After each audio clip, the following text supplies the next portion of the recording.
Muito bom. Irmãos, vamos orar. Vamos falar com Deus, nos dispormos a ouvi-lo. Claro que Ele já está falando-nos desde o início. Claro que nós já estamos desfrutando desse mover dEle entre nós.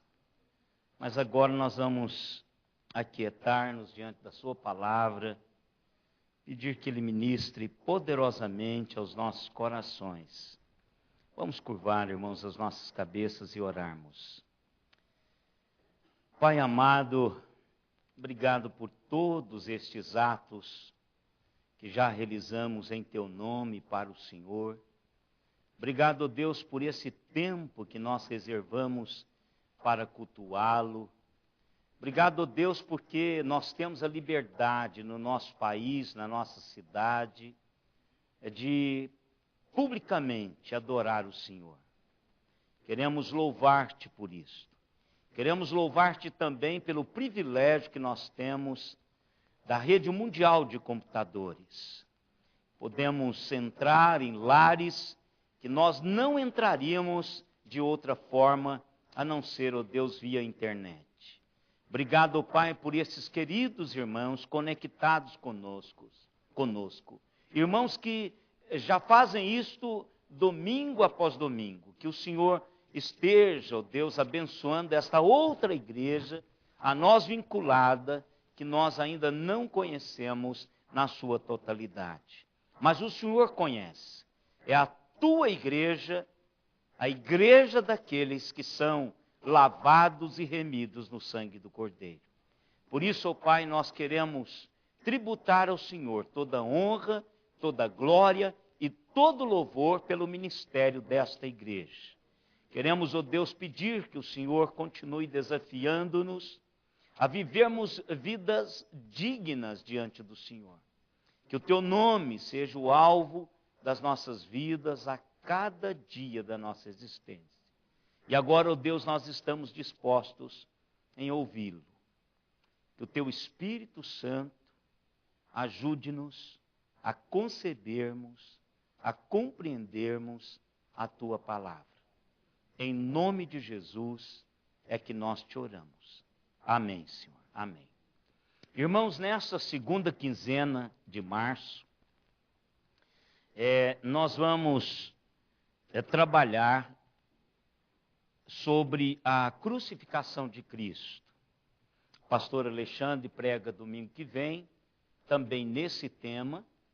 E logo na segunda-feira, dia 25,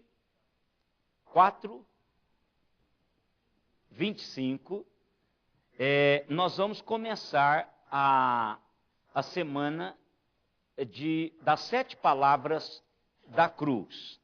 Então, na reunião de oração não será apenas na terça-feira, mas a reunião de oração será de segunda a sábado, às 7 da manhã. E aí nós teremos, cada segunda, uma pessoa diferente, ou talvez eu e o pastor Alexandre vamos repetir, mas nós vamos pedir a alguns irmãos para nos ajudar. Então nós teremos as 7 palavras da cruz. Domingo de manhã nós teremos o culto já costumeiro da igreja, o culto da Páscoa. E nós vamos então tomarmos a ceia e tomarmos um café depois com todos os irmãos. A Elda já está aí procurando. Então, este final, agora até o final do mês, o tema que nós vamos desenvolver, eu e Alexandre, é exatamente sobre a cruz de Cristo. E hoje eu quero começar essa série falando, claro que eu não poderia começar lá atrás, senão lá na frente, senão o Alexandre ficaria sem o texto. Mas eu quero começar do começo. Eu quero começar no Getsêmani. Eu quero estar na quinta-feira com Jesus.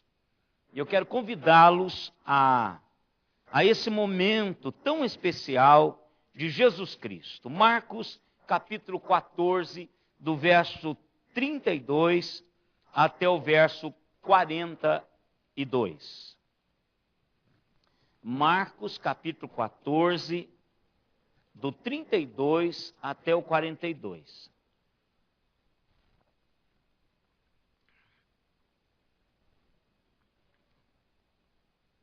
Diz assim a palavra do Senhor. Então foram a um lugar chamado Getsêmani.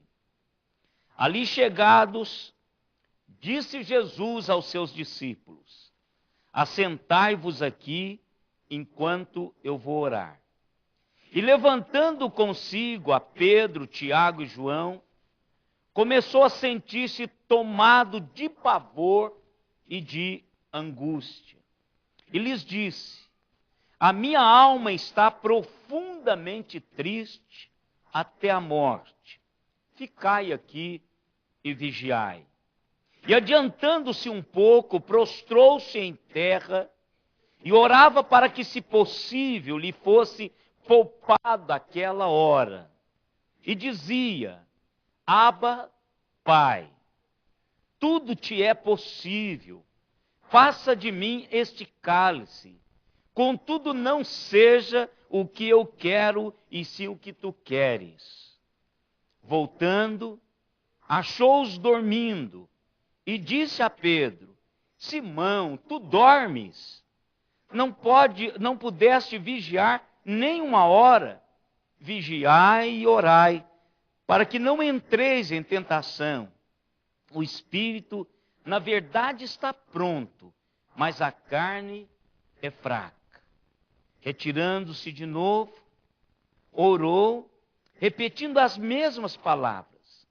Voltando, achou-os outra vez dormindo, porque os seus olhos estavam pesados, e não sabia o que lhe responder.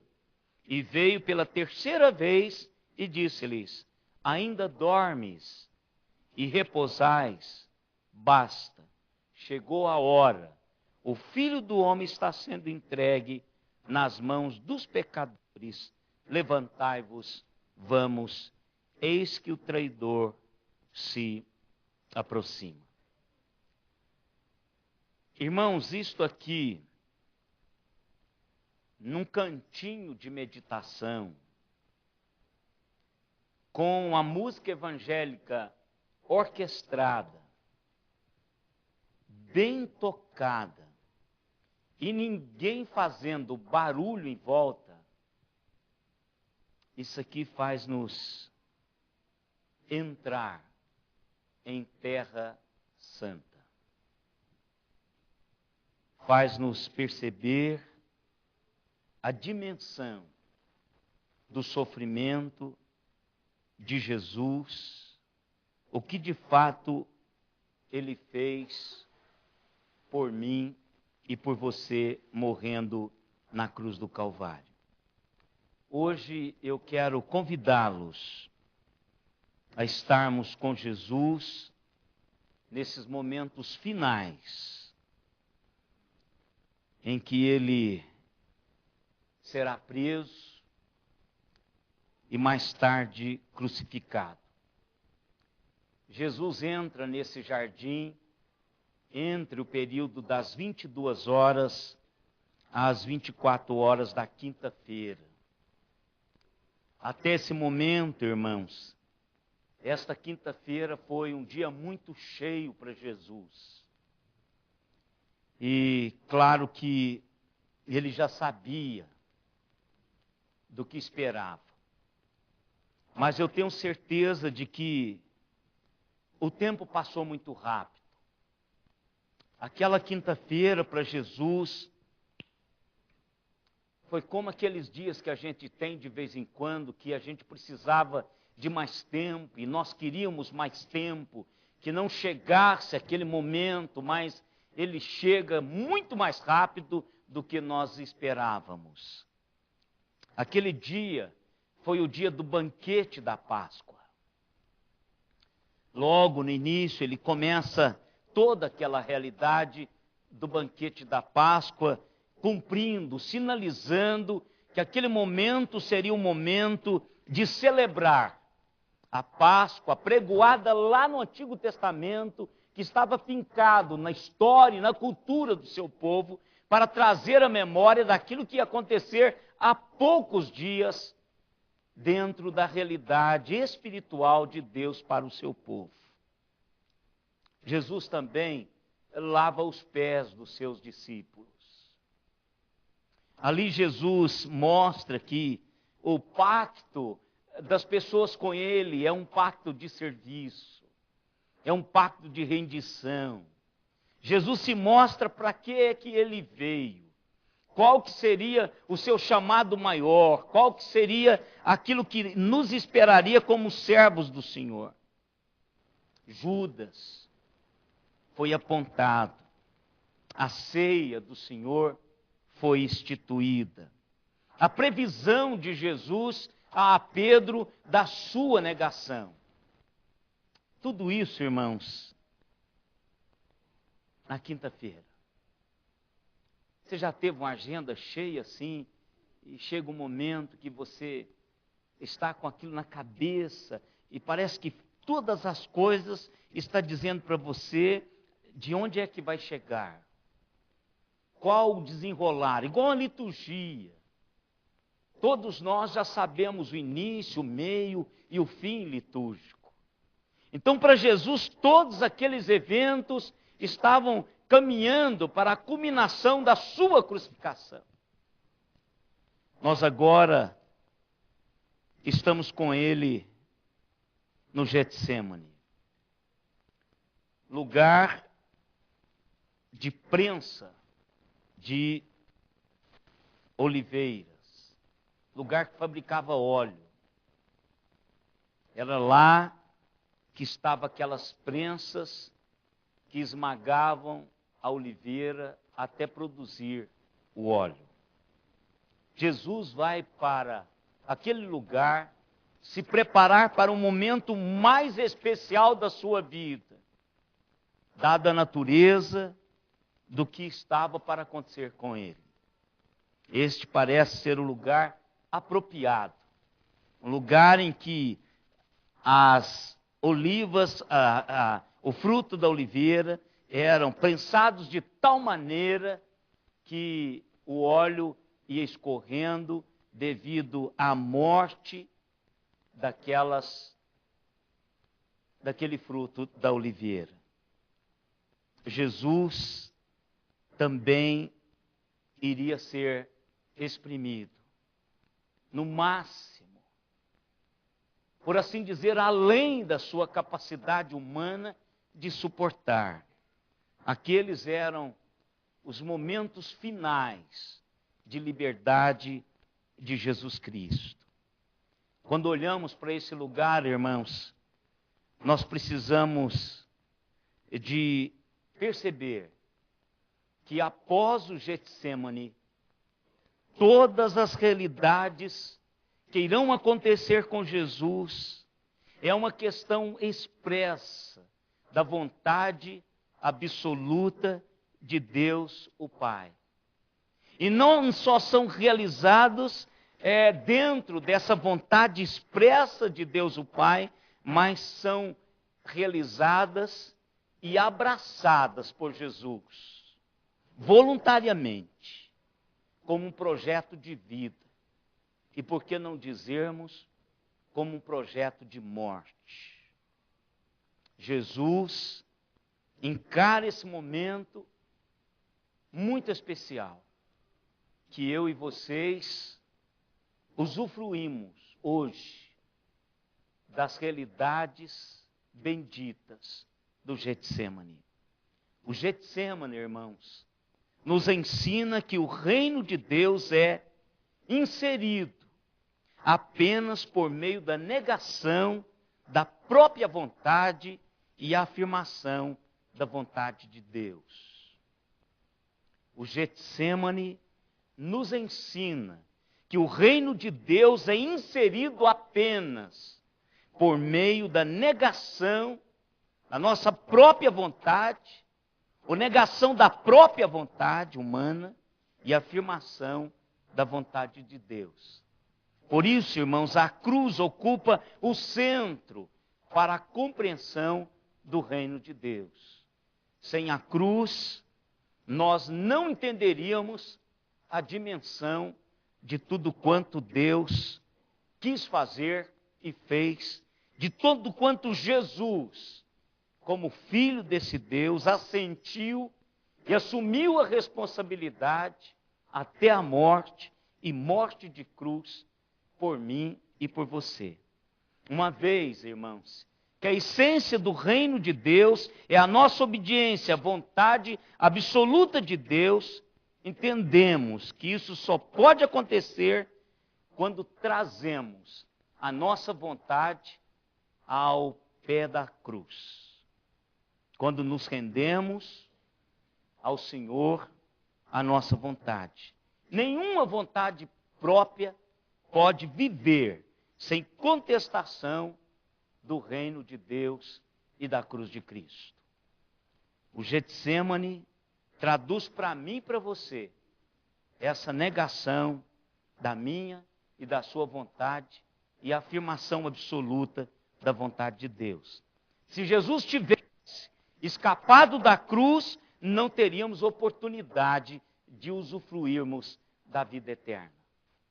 Se Jesus não tivesse ou tivesse escapado da cruz, não seríamos capazes de estarmos e usufruirmos a presença de Deus tão magnífica, tão abençoadora que usufruímos hoje. E muito mais, que nós não teríamos o privilégio de fazermos parte da família de Deus. Então Jesus não pôde evitar a cruz. Nós também não. Jesus não pôde evitar a cruz e o que ela significa. E nós também não. Jesus nos chama a tomar a nossa cruz e segui-lo diariamente. Mateus 10, 38 traduz isto claramente a uma compreensão, como o pastor Alexandre diz, que não há necessidade de se ter conhecimento exegético. O texto por si só nos traz uma compreensão fantástica. Quem não toma a sua cruz e me segue, não é digno de mim. Jesus está falando aqui, irmãos, sobre a obediência à vontade de Deus. Em outras palavras, nós devemos estar dispostos a seguir obedientemente a vontade de Deus em nossas vidas, porque se assim não for, nós não seremos dignos do Senhor. Não é pegar a minha cruz, e nós costumamos falar isso, e já ouvimos isso, cada um carrega a sua cruz, não é assim que a Bíblia diz? Tem cruz nenhuma para mim e para você carregar, irmãos. A cruz que paga toda a maldição sobre nós é a cruz de Cristo. O que Jesus está falando para tomarmos diariamente e segui-lo é a disposição de obedecer à vontade de Deus em nossa vida, em nosso caminhar. Hoje, irmãos, eu quero convocá-los a inclinarem-se lá ao lado de Jesus, no jardim de Getsemane, nessa oração tão especial, e experimentar do Senhor. É uma introspecção que somos chamados a confiar em Deus o suficiente para vivermos guiados e direcionados por sua vontade a cada momento das nossas vidas. Essa oração de Jesus no Getsemane, ela me convoca para isto, para uma introspecção e pensar no quanto Deus foi fantástico com Jesus e o quanto Jesus se inclinou diante desse Deus fantástico, seu Pai, para cumprir a sua vontade. Primeira realidade que nós observamos, irmãos, nesse texto da palavra do Senhor, é que Jesus nos mostra que Deus está conosco mesmo nas horas mais escuras da nossa caminhada existencial. E eu quero repetir aquela frase que eu falo sempre e que é algo que expressa a onipresença de Deus, uma presença que jamais se faz ausente. Quando Jesus estava se preparando, segundo o texto nós acabamos de ler, para enfrentar a noite mais longa da sua vida, ao contrário do seu dia. Aquela quinta-feira de Jesus foi, como dissemos, uma quinta-feira que pareceu que não tinha todas as 12 horas que tivesse durante o dia. Mas esse pedaço de noite vai ser um pedaço de noite tremendo.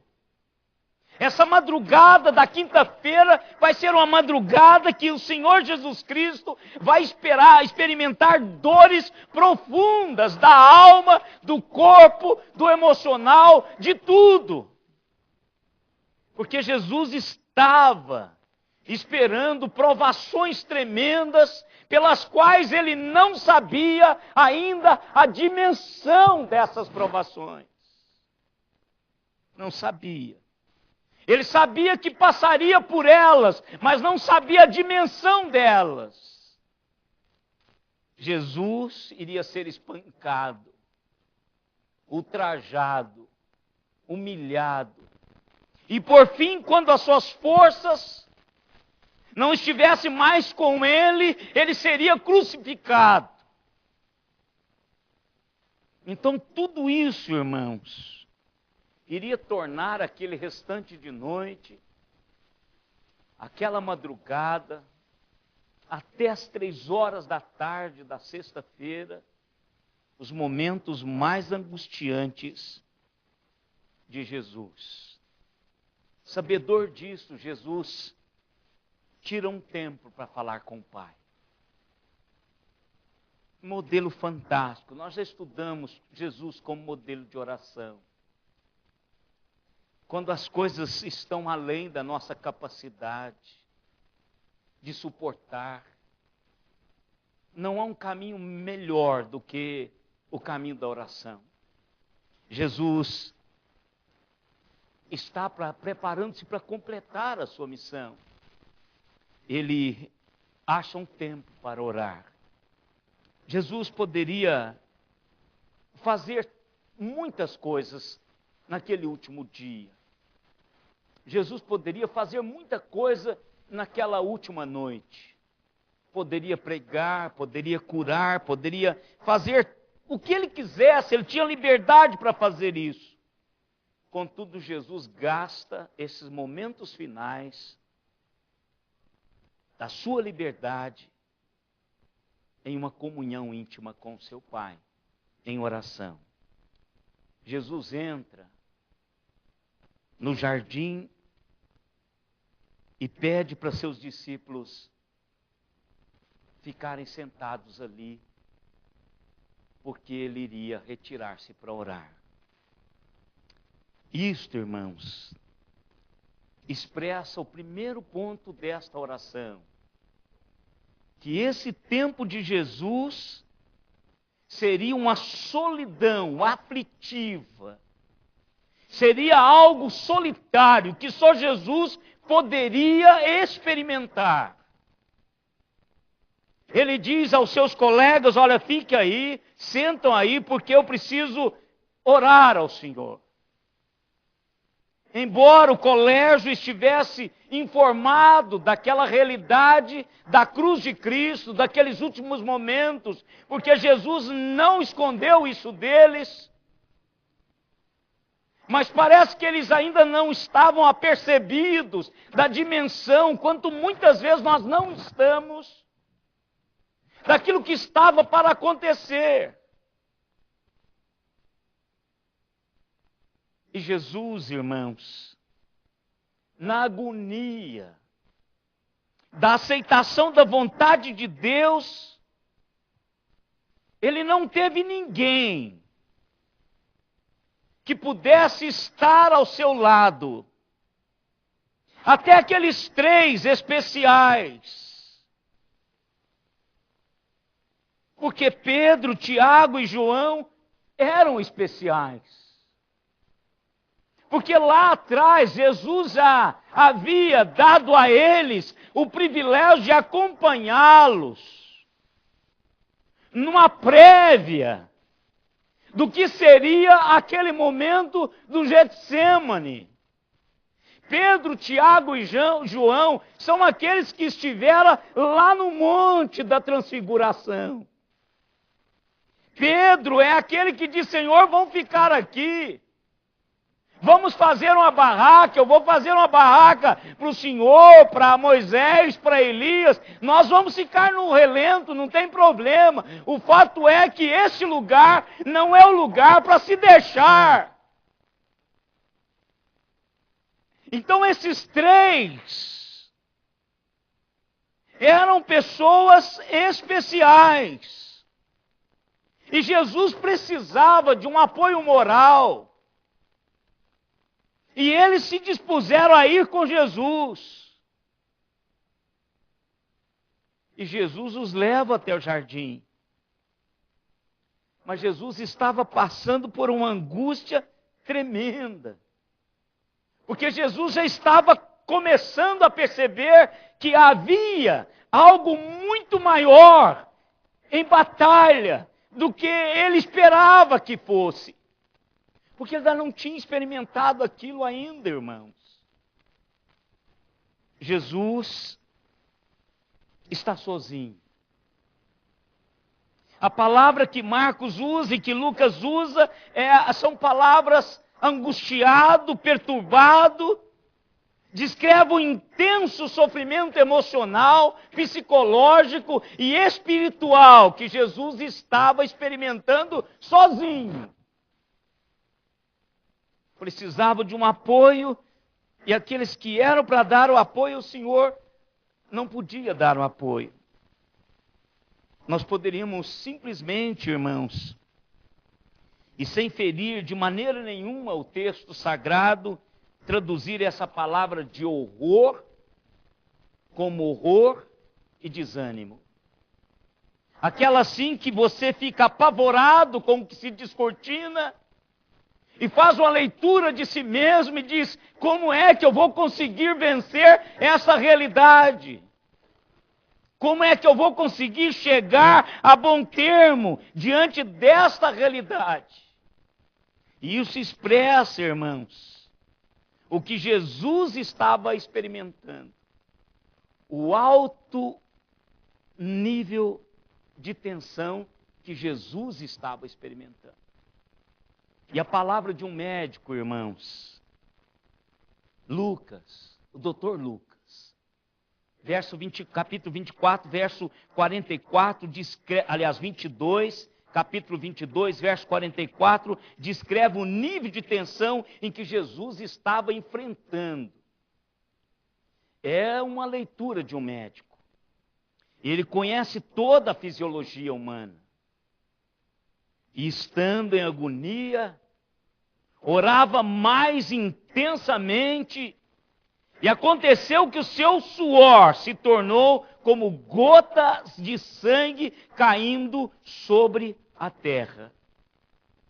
Em toda a agonia de Jesus, em toda essa agonia de Jesus, o que ele queria era que os seus amigos mais íntimos estivessem perto dele, mas eles dormiam. Bateu um sono, os seus olhos ficaram pesados.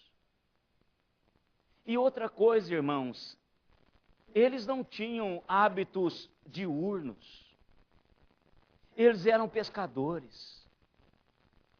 Se fosse o Ezequiel da vida, até poderia dizer, porque depois das 10 horas, parece que meu cérebro apaga. Eu nunca fui noturno. Eu não consigo ficar acordado até altas horas. eu não produzo à noite. Mas estes eram pescadores. Eram homens que estavam acostumados a passarem a noite inteira pescando. Nós temos evidências disso nas Escrituras Sagradas. Mas eles estavam dormindo, irmãos. Bateu-lhes um sono tremendo, que eles não puderam ficar acordados para orarem com Jesus, para apoiarem a Jesus. Por isso que Jesus enfrenta solitariamente esse momento aflitivo da sua vida. No verso 34, Jesus expressa, não é mais a leitura de um médico, mas agora a leitura do próprio Jesus. Ele diz: a minha alma está profundamente triste até a morte. Ficai aqui e vigiai. Irmãos, eu não sei vocês, mas qualquer um de vocês que chegarem para mim e dizer que o nível de angústia da sua vida está tão alto que você preferiria morrer, eu não deixaria você. Qualquer um de vocês. Se chegasse para mim e dissesse assim: pastor, a minha angústia é tamanha que eu preferiria morrer do que continuar a viver, eu iria fazer alguma coisa por vocês. Mas o que parece é que os discípulos não reagiram assim. Parece que os discípulos não estavam dimensionando a realidade daquilo que estava acontecendo. E por isso que Jesus lhes diz: permanecei aqui e vigiai. Vigiar, irmão, significa espiritualmente estar alerta. É ficarmos atentos. E refere-se, irmãos, ficarmos atentos contra a tentação da indiferença. É não percebermos, não tomarmos pé do que está acontecendo à sua volta. Jesus estava desafiando os seus discípulos a perceberem isto. Talvez, irmãos, a ideia também desse chamado do Senhor Jesus Cristo é para que eles pudessem compartilhar da agonia de Jesus. Daquele momento tão especial na vida de Jesus que eles não conseguem fazer nada em função disso. Mas o que é tremendo, irmãos, os discípulos não fizeram, mas Jesus agora abre o seu coração para Deus. No verso 35, irmãos, Jesus começa orando a Deus, perguntando-lhe se não há um outro caminho, uma outra maneira, senão aquela. Essa foi a reação humana de Jesus. Esse seu lado estava pleiteando a isenção do sofrimento, porque se aquilo que estava previamente acontecendo já estava trazendo a Jesus tamanho sofrimento, ele começa a imaginar o que está à frente. Os amigos de Jesus mais íntimos dormiram. Agora Jesus vai para o Pai, aquele que não decepciona, abre o seu coração e diz: Senhor, não tem um substituto. Irmãos, o gostoso é que Deus o ouviu. Deus o ouviu. Deus não respondeu a Jesus aquilo que ele estava pleiteando. Deus não deu um substituto para Jesus, mas o que Deus fez foi enviar-lhe um anjo para confortá-lo. Lucas 22, 43. Então lhe apareceu um anjo do céu que o confortava. Irmãos, imagine isso. Se a tua mulher, que está dormindo com você, está dormindo profundamente, enquanto o seu coração acelera por uma aflição que você está passando, pode ter certeza que Deus não vai te desamparar. Se o seu marido estiver roncando ao seu lado e você com angústia profunda no coração, você pode chegar e colocar-se diante do Senhor e deixar ele roncar. O Senhor Deus é uma presença que jamais se faz ausente.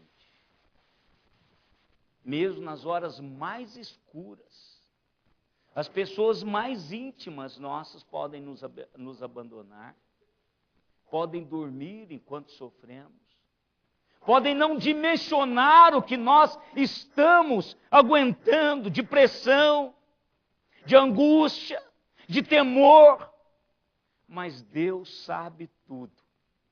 E aí o que Deus faz? Manda um anjo. Irmãos, eu imagino que esse momento foi um dos momentos mais gostosos que Jesus experimentou em meio a tamanha angústia. Imagina aquele abraço. Eu não imagino assim que o anjo chegou lá todo posudo e ficou assim olhando para Jesus brilhando. Eu não acredito. O que nós fazemos quando queremos consolar alguém? Quando queremos confortar alguém bem próximo a nós? O que você faz? Vai lá e dá aquele abraço. E fica um tempão junto ali. Dá para escutar o coração um do outro. O anjo do Senhor veio e confortava o coração de Jesus.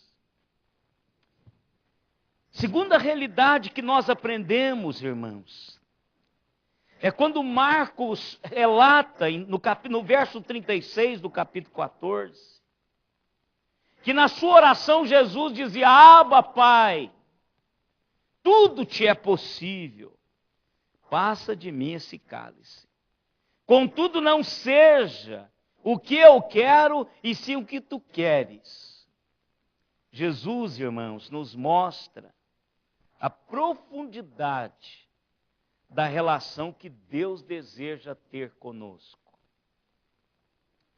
Quando Jesus ora, irmãos, ele revela a profundidade do seu relacionamento com o Pai, que Deus espera como Pai nosso. Como Pai nosso, ter esse mesmo relacionamento, essa mesma profundidade conosco.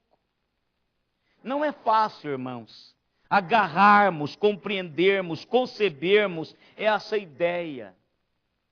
Essa ideia de que o Criador e mantenedor do cosmos está assim tão disponível para mim, que Ele quer ter um relacionamento profundo, de amizade, um relacionamento de afetividade comigo. Mas nós ouvimos alguns domingos atrás, quando o pastor Alexandre pregou, e pregou sobre a oração do Pai Nosso, ele falou sobre isso. O que Jesus estava dizendo ali, ele está dizendo assim: o Pai meu é Pai seu, o Pai é nosso. O meu Pai é o Pai de vocês. Então o meu Pai é o nosso Pai. E quando orardes, dizei: Pai nosso que estás nos céus. Então Jesus traz essa realidade da paternidade de Deus. E nós precisamos entender, compreender e conceber o tipo de relacionamento que Deus quer ter conosco. porque isso, irmãos, afetará a forma como nós viveremos para Ele. O meu relacionamento com Deus vai afetar a forma como é que eu me relaciono com Ele, como é que eu vou servi-lo, como é que eu vou viver para Ele. Se pensarmos, irmãos, que Deus está distante, inacessível, nunca vamos abraçar completamente a sua vontade. E também não abraçaremos as realidades que Ele quer produzir em nós através dessa amizade. Nunca confiaremos nele, porque nós não temos um relacionamento estabelecido que nos levaria a confiar em Deus e naquilo que Ele nos diz. Jesus clama, irmãos, a Deus usando o termo Abba. Essa palavra é uma palavra siríaca. É uma palavra que traduz ternura paternal, que traduz filiação, que traduz afeto filial. Esse é um termo, irmãos, usado por crianças. Quando se dirige aos seus pais, crianças pequenas, quando se dirige aos seus pais e os chama de papaizinho, papai querido. Portanto, expressa uma relação íntima, familiar, profundamente. E Jesus diz assim: Abba, Pai. Ou seja, quando ele está nessa angústia, ele busca o colo do Pai. E Jesus nos ensina, irmãos, que quando temos esse relacionamento com Deus, podemos desfrutar dessa realidade de Deus. E o que Jesus faz, irmãos, usando esse termo, é um termo que ele usa sem precedente. Por quê? Porque o judeu, ele não usa esse termo para Deus. Ele não usa esse termo para Deus, porque acha desrespeitoso. Mas por isso, irmãos, que os judeus não desfrutaram, não tiveram de Deus essa intimidade. É um Deus distante, um Deus que está lá e eu estou aqui, e não tem muito, é só uma liturgia, só um culto sem a realidade dele. Mas Jesus traz esse pensamento e traduz isso no meio do povo, para mim e para você, enquanto servos de Deus. Deus quer ter um relacionamento íntimo, irmãos, de pai. Abba, Pai. Ele quer traduzir ao meu e ao seu coração isto. Jesus revela ainda, irmãos, nesta oração, que Deus se preocupa em ter um relacionamento profundo comigo e com você por causa das horas angustiosas das nossas vidas. Quantos de nós, irmãos, ficamos sozinhos? E aí alguns gritam assim: se não fosse o Senhor, Israel que o diga. Quantas vezes, irmãos, solitariamente, nós enfrentamos as nossas ambiguidades, as nossas iniquidades, as nossas patologias. Quantas vezes? Então, a intimidade que Deus quer ter conosco é para este momento. Ele quer estar perto de nós e Jesus nos ensina a confiarmos nisto. Seguir a vontade de Deus para a nossa vida importa ter essa intimidade com o Senhor. Mas vem aqui mais uma informação para os irmãos, uma informação exegética. Essa palavra Abba, ela é traduzida, como eu já disse, para o pai efetivamente. Aquele pai que abraça, que beija, que põe no colo, aquele pai que quer ouvir, aquele pai que trabalha soluções, mas há uma outra palavra, chama-se Abi. É da mesma raiz. Abi significa respeito civil. E aqui, na versão siríaca, está Aba Abi. E isso aqui traduz algo tremendo, irmãos. Jesus está indo para o colo do Pai, mas ao mesmo tempo ele está dizendo: meu Pai, meu Senhor. Olha que coisa fantástica. O Deus que me abraça é o Deus que tem uma vontade absoluta para que eu a cumpre. Não me importa para onde essa vontade esteja me levando. E quando eu tenho essa intimidade com Deus, eu posso dizer para Ele o tamanho do peso sobre as minhas costas. Posso receber dele o auxílio espiritual que outros não irão me dar. Vindo de Deus. Um aquietar da alma, indizível, sem palavras. Mas eu posso abraçá-lo e dizer: papai querido, meu Senhor. Aí que entra, irmãos. O que Jesus nos mostra a seguir é que somos chamados a abraçar não só o papai, Aba, papai, o papaizinho, mas nós somos chamados a abraçar o Pai, meu Senhor, Abi.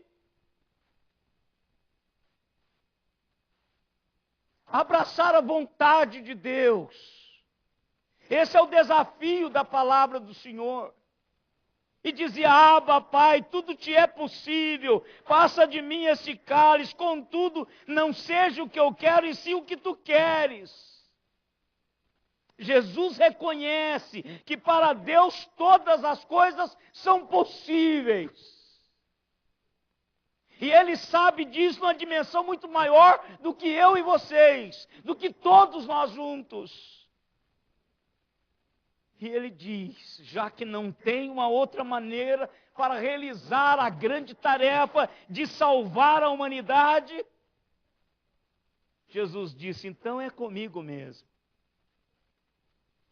E pela primeira vez em toda a eternidade, Jesus iria experimentar um dos maiores sofrimentos descrito nas Escrituras, que é exatamente a separação de Deus, o Aba, Abi.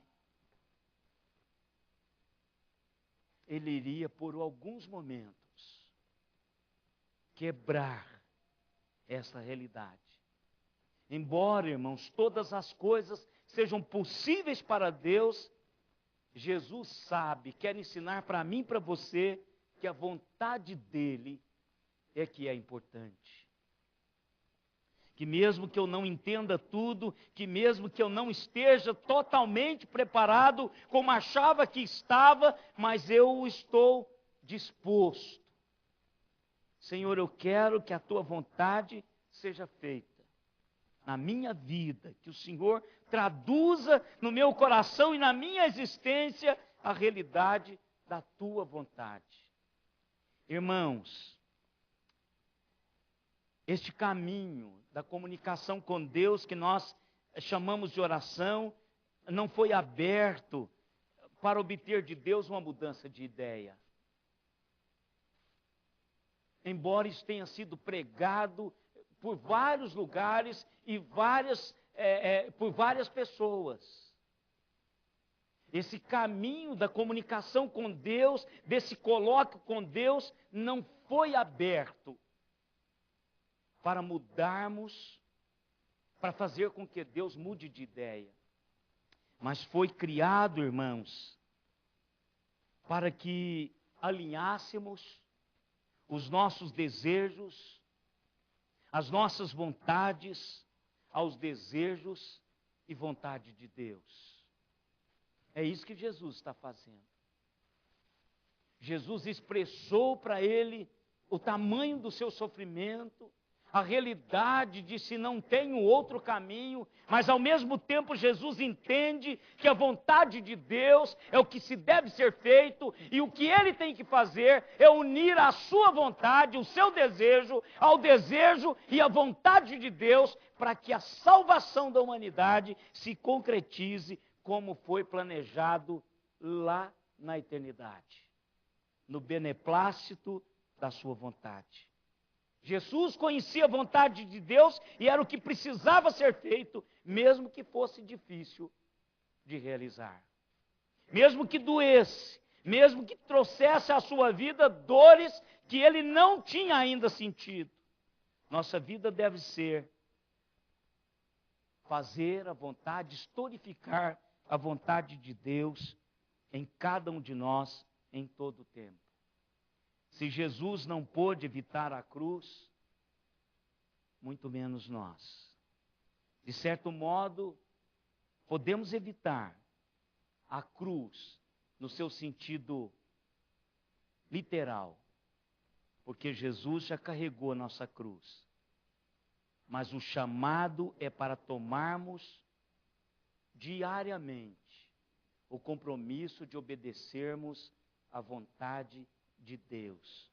Só assim nós seremos dignos de segui-lo.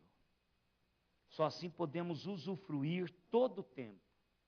Jesus temia o sofrimento, os sofrimentos que estavam reservados para ele na cruz do Calvário. Ele gostaria de ter escapado disso humanamente falando. Contudo, ele teve que suportar o suficiente para ver a vontade de Deus cumprida.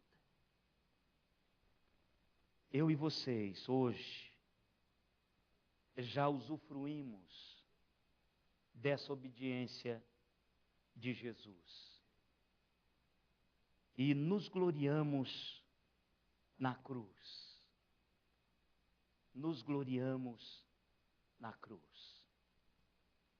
E vai ter um dia em que nós seremos recebidos na glória eterna. E lá nós compreenderemos absolutamente o que significou esse momento de Jesus no jardim do Getsemane. Por mais que eu tente explicar, por mais que eu tente tirar do meu coração e da minha alma palavras para expressar, ainda é nada diante do que de fato aconteceu. Vamos cantar, irmãos, o hino 260. Esse hino fala desse amor. Estava entre Rude Cruz e este hino 260.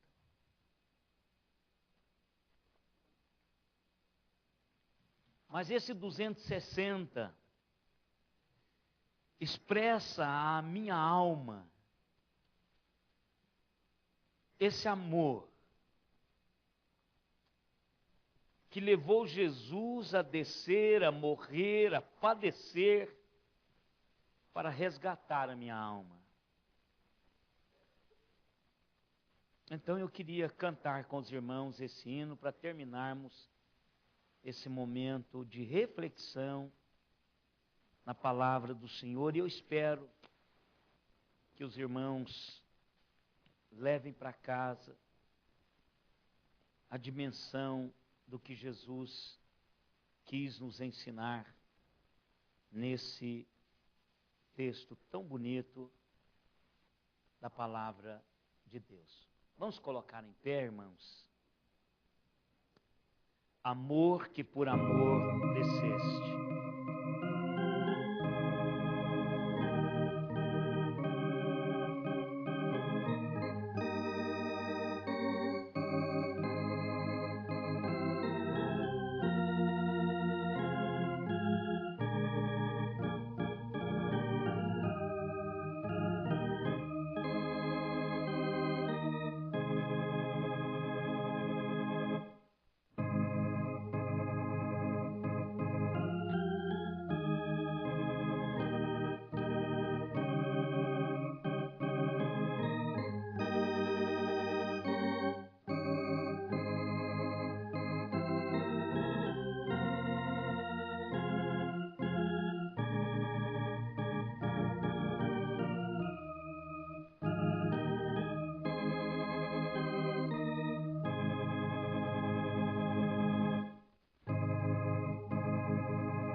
vamos, irmãos,